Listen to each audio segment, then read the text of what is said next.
সমাজ সভাপতি এবং অত্র এলাকা থেকে। আমার মনে হয় আজকে তারা গাজা দখল করতে পারতো না। কথা বলুন। আজকে আমরা কিতাব এবং সুন্নাহ থেকে দূরে সরে গেছি।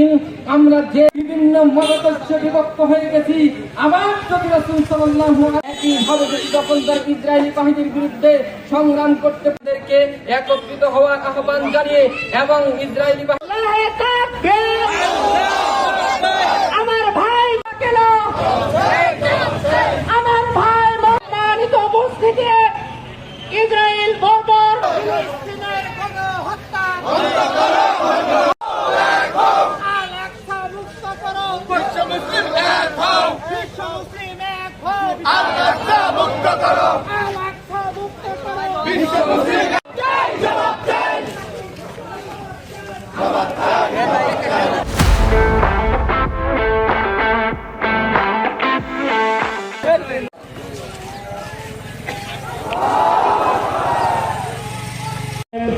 যে নির্মমভাবে হত্যাযজ্ঞ চালাচ্ছে, আমরা তার তীব্র নিন্দা জানাই। সারা বিশ্বের মুসলিম রাষ্ট্রগুলোকে ইসরায়েলের পক্ষে অবস্থান নেওয়ার জন্য, মুসলমানদের দুশমন যারা তাদের বিপক্ষে অবস্থান নেওয়ার জন্য আমরা আহ্বান জানাই। বাংলাদেশ সরকারের অন্তর্বর্তী সরকারের কাছেও আমাদের আহ্বান, ফিলিস্তিনের পক্ষে নোবেল পুরস্কার প্রাপ্ত ডক্টর ইউনূস, যার বিশ্বে খ্যাতি রয়েছে, আপনি ভূমিকা রাখুন। ফিলিস্তিনি মুসলমানদের পিছনে, শিশুদের পিছনে আপনি ভূমিকা রাখুন। আমরা বাংলাদেশের মুসলমান সকলেই ঐক্যবদ্ধ থেকে এই নির্মমতার বিরুদ্ধে, এই রক্ত গুলি খেলার বিরুদ্ধে আমরা তীব্র প্রতিবাদ জানাচ্ছি। আমরা ইসরায়েলের সমস্ত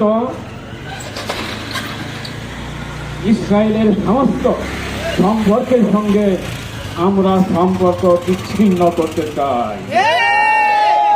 এই ইহুদির সঙ্গে, মুসলমানের দুশমনদের সঙ্গে বিশ্বের যেখানেই তারা অবস্থান করুক না কেন, আমরা তাদের সঙ্গে সম্পর্ক বিচ্ছিন্ন করব।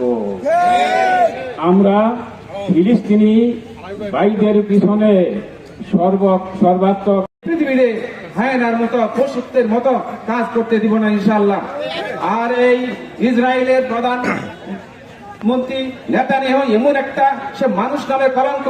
পৃথিবীতে বহু হিংস্র প্রাণী রয়েছে, তারা ছোট্ট ছোট্ট শিশু শিকার করে না, আমরা ইউটিউবে দেখি। কিন্তু এই নেতানিয়াহু এমন একটা বর্বর, এমন একটা পাগল, এমন একটা হিংস্র প্রাণীর চাইতে নিকৃষ্ট, যে নিরীহ শিশুদেরকে বোমা মেরে মেরে হত্যা করে। যেখানে দেখা যাচ্ছে একটা কুকুর এসে একটা শিশুকে একটি স্ল্যাবের নিচে থেকে সরিয়ে নিল, আর সাথে সাথে স্ল্যাবটা ওখানে পড়ে গেল। কুকুর যদি মানুষকে রক্ষা করতে পারে, আর এই মানুষ নামের কলঙ্ক এই আমেরিকার প্রেসিডেন্ট এদের নেতৃত্বে, এদের অস্ত্র দিয়ে এই নিরীহ মানুষগুলি হত্যা করছে। আজকে আমরা প্রত্যেকেই আমরা তাদের বিরুদ্ধে দাঁড়িয়ে যাব। আমাদের কাছে যার যা কিছু আছে সবচাইতে ইমানি মনোবল নিয়ে সর্বাত্মক যুদ্ধ ওই নেতানিয়াহুর বিরুদ্ধে, ইসরায়েলের বিরুদ্ধে, মানবতা বিরুদ্ধে। আপনারা শাহ ইসমাইল শহীদের উত্তর ছড়িয়ে, মাওলানা এনায়েত আলীর উত্তর ছড়িয়ে, মাওলানা বেলায়েত আলীর উত্তর ছড়িয়ে, যাদের রক্তের বিনিময়ে এই বাংলাদেশ সহ ভারতীয় উপমহাদেশ থেকে ব্রিটিশরা পালিয়ে গেছে, সেই যুবশক্তি আবার যদি জেগে উঠে, ইনশাআল্লাহ এই ইসরায়েল বাহিনী অবশ্যই অবশ্যই পিছু হটবে। জেগে উঠো সালাউদ্দিন আইয়ুবীর উত্তর ছড়িনা, জেগে উঠো খালেদ বিন ওয়ালিদের উত্তর ছড়িনা। তোমরা জেগে উঠলে ইনশাআল্লাহ অবশ্যই অবশ্যই ফিলিস্তিনের মাটি মুক্ত হবে হবে ইনশাআল্লাহ।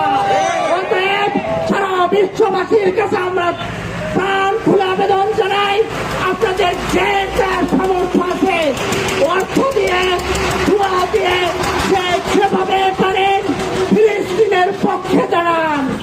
আজ আমাদের পিঠ দেওয়ালে ঠেকে গেছে, পিছু ফিরনের মতো আমাদের আর সময় নাই।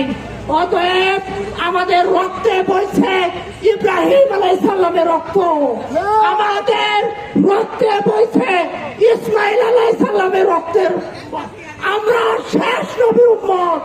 অতএব আমরা ফিলিস্তিনের পক্ষে লড়েই যাব ইনশাআল্লাহ। যার যে সামর্থ্য আছে ওই সামর্থ্য অনুযায়ী আমরা সবাই ফিলিস্তিনের পক্ষে লড়বো ইনশাআল্লাহ।